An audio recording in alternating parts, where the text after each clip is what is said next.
दो मैनेजमेंट से बातचीत की शुरुआत शैडोफैक्स टेक्नोलॉजीज के को फाउंडर एमडी और सीईओ अभिषेक बंसल साहब के साथ कर रहा हूं।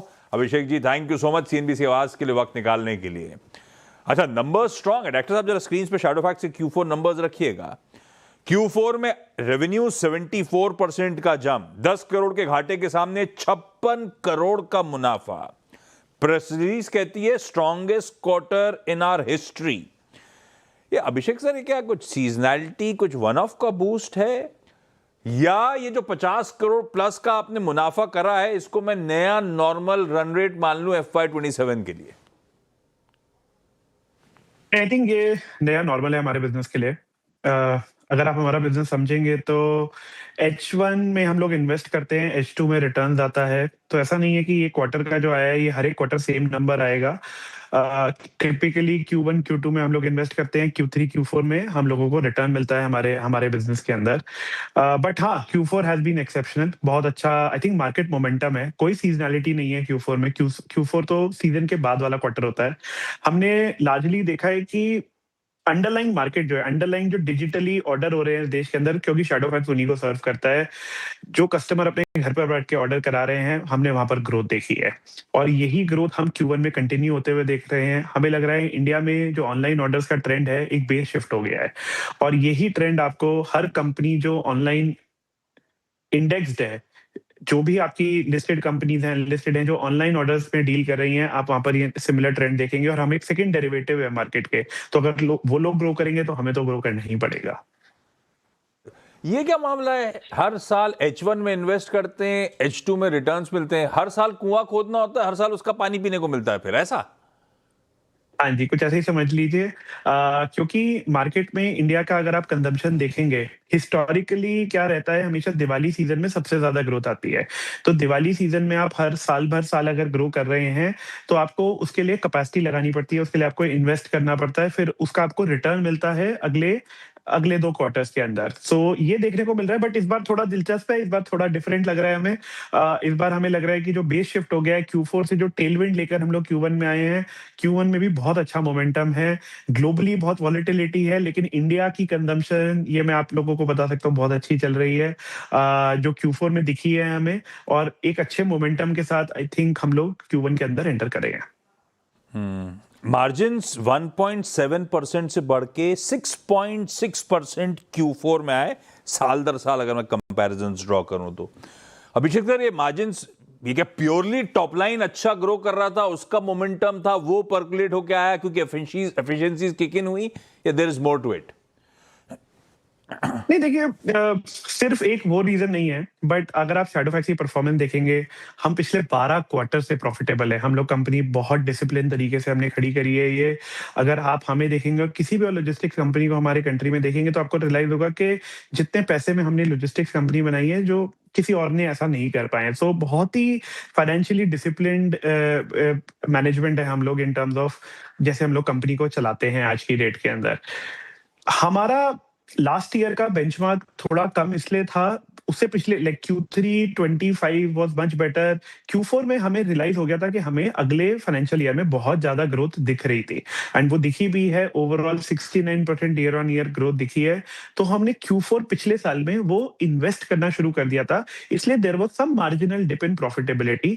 लेकिन अभी वो ग्रोथ आ गई है, हमें हर जगह ऑपरेटिंग लेवरेज मिल रहा है, चाहे हमारी फिक्स कॉस्ट हो, चाहे हमारी यूटिलाइजेशन हो, चाहे हमारा डिलीवरी पार्टनर पे आउट हो। होता क्या है कि जब एक एरिया में हाँ। ज्यादा ऑर्डर आने शुरू हो जाते हैं, तो डिलीवरी पार्टनर बहुत ज्यादा ऑर्डर करने शुरू कर देते हैं एक एरिया में, तो हमारा कॉस्ट पर ऑर्डर अपने आप कम हो जाता है।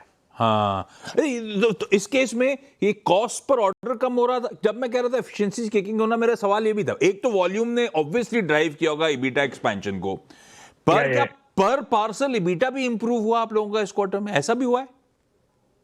हाँ जी। सो हम पिछले 1 साल से, हमने पिछली बार आपके कॉल पे भी बोला था ये, हम D2C ब्रांड्स और लॉन्ग टेल रेवेन्यू पे बहुत ज़्यादा फ़ोकस कर रहे हैं। हमारी कंपनी का सबसे बड़ा इन्वेस्टमेंट आज की डेट में एक-एक छोटे-छोटे ब्रांड के साथ काम करना है। एंड आप ये समझेंगे कि लॉजिस्टिक्स के बिज़नेस में अगर आप छोटे ब्रांड के साथ काम कर रहे हैं वर्सेस बहुत बड़े एंटरप्राइज़ के साथ काम कर रहे हैं, तो आपका जो छोटा ब्रांड है, वहाँ आपका मार्जिन, आपका रियलाइज़ेशन विल बी हायर। तो हम लोग जो छोटे ब्रांड होते हैं, वहाँ पर थोड़ा-सा ज़्यादा चार्ज कर पाते हैं, तो क्वालिटी ऑफ रेवेन्यू इम्प्रूव हो रहा है। एंड कंपनी की जो सबसे बड़ी बेट है अगले कुछ साल, वो D2C और SME सेगमेंट को कैटर करना है, जहाँ हमें लगता है कि क्वालिटी ऑफ रेवेन्यू और quality of margin is higher than the enterprise business. तो वो एक स्ट्रक्चरल चेंज हो रहा है बिज़नेस के अंदर। हमने अभी एक शैडोफैक्स 360 करके एक पोर्टल भी लॉन्च किया है, जहाँ पर देश का कोई भी छोटे से छोटा सेलर डायरेक्टली शैडोफैक्स से ऑर्डर प्लेस कर सकता है अपने आप ऑनबोर्ड होकर। तो ये एक नया फीचर लॉन्च किया है, जिसकी वजह से अगेन हमारे जो SME और DT सेक्टर है, उसको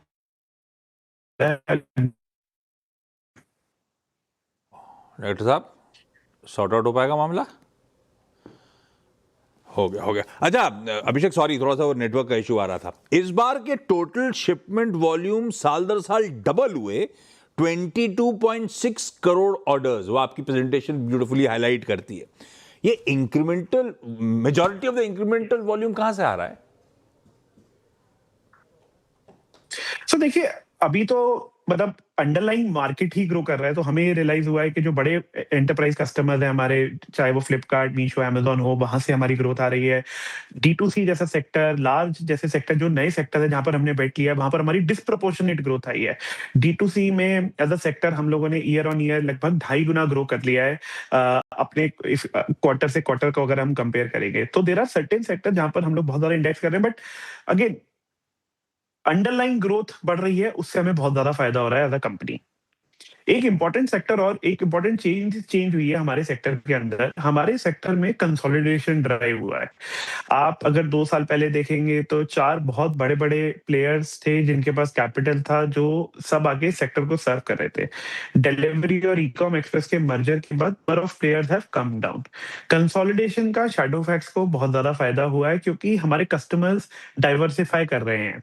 कस्टमर नहीं चाहते कि सिर्फ एक ही प्लेयर के साथ काम करें, और डाइवर्सिफिकेशन एक बड़ी इंपॉर्टेंट स्ट्रैटेजी होती है लॉजिस्टिक्स के अंदर। लॉजिस्टिक्स जिसे बोलते हैं, एक विनर टेक ऑल मार्केट नहीं होता। सबको 2-3 लोग चाहिए होते हैं अपनी सर्विसेज को फुलफिल कराने के लिए।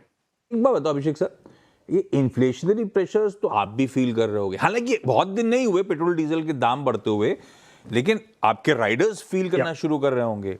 क्या जो कॉन्ट्रैक्चुअल राइडर्स हैं उनके पे आउट्स बढ़ाने पड़ रहे हैं या बढ़ाने की तैयारी हो रही है? कैसे कैसे एडजस्ट करोगे ये सबको? तो ये सब कुछ पिछले अभी से नहीं चल रहा है, काफ़ी महीनों से चल रहा है। हमें रियलाइज़ हुआ है कि हमारा जो पूरा रेवेन्यू हम जो बनाते हैं, उसमें पेट्रोल का कॉस्ट सिर्फ़ 10% होता है, क्योंकि हम एक्सप्रेस पार्सल बिज़नेस में सिर्फ़ 10% ही है जो पेट्रोल का कॉस्ट होता है, मिडल माइल, लास्ट माइल सब मिला के। हमें ये एडजस्टमेंट 2-3 महीने पहले करना पड़ा था, जब एलपीजी के प्राइसेज़ बढ़े थे, तो उसका ज़्यादा इम्पैक्ट आया था। यहाँ पर अभी हमें काफ़ी कम इम्पैक्ट लग रहा है, क्योंकि 10% ही हमारा कॉस्ट बेस है जो फ्यूल पे होता है। अगर उसमें 2-4% का इज़ाफ़ा भी हो जाता है, तो इससे कंपनी की प्रॉफिटेबिलिटी पे तो कोई फ़र्क नहीं पड़ने वाला है। हम अपने कस्टमर्स को चार्ज कर पाते हैं। टिपिकली होता क्या है हमारे कॉन्ट्रैक्ट्स के अंदर, कि आप कस्टमर को जैसे ही आपका डीज़ल प्राइस रेट बढ़ेगा, तो आप अपना रेवेन्यू चार्ज चेंज कर सकते हो, और हम वही कर रहे हैं, वही करेंगे। और जो भी बेनिफिट्स होगा वो सप्लाई को पास हो जाता है। तो मतलब Q4 का जो स्ट्रॉन्ग परफॉर्मेंस था उसको आप बेस मान लो एक्सट्रपलेट करने के लिए FY27 का परफॉर्मेंस, और वेस्ट एशिया क्राइसिस के बीच में इंडिया कंज्यूमर स्टोरी अभी भी स्ट्रांग है। वो तो खैर मैं अपने घर पे भी देखता हूँ। एक बात बताओ अभिषेक सर, ये मेरी बीवी बहुत सारे पार्सल मंगाती है, आधे से ज्यादा ऐसे ही वापस कर देती है। वो उस पे शैडोफैक्स को वापस होनी, उससे मतलब नहीं, पैसा मिलता है ना? हाँ, वापस करने का अलग पैसा मिलता है। सो आप जब ले लेते हैं ऑर्डर और आपको पसंद नहीं आता, फिर हम आपके घर पर आते हैं पिकअप करने, उसको रिवर्स लॉजिस्टिक्स बोलते हैं। इतनी बार हम तो मुझे रिवर्स भेज लॉजिस्टिक्स देती के बाहर की, सेक्टर जाके में मना कर मार्केट दो नहीं लीडर हैं। लेना। ठीक है, वो तो पैसा मिल जाता है। पैसा मिलता है, पैसा मिलता है। पैसा, क्योंकि लॉजिस्टिक्स ने तो अपना पूरा काम कर लिया है ना। ये कॉस्ट ऑफ डूइंग बिज़नेस है ई-कॉमर्स कंपनीज़ के लिए। हाँ, सवलानी सर, ये आपके घर पे भी होता है क्या? सवलानी सर, कॉमन है। है आपके घर में, आपके साथ भी ऐसा होता है क्या? ऐसा ही होगा ना, सब लेडीजों की तो वो आदत होती है। अभिषेक ji, thank you so much जुड़ने के लिए। आपको आपकी स्क्रीन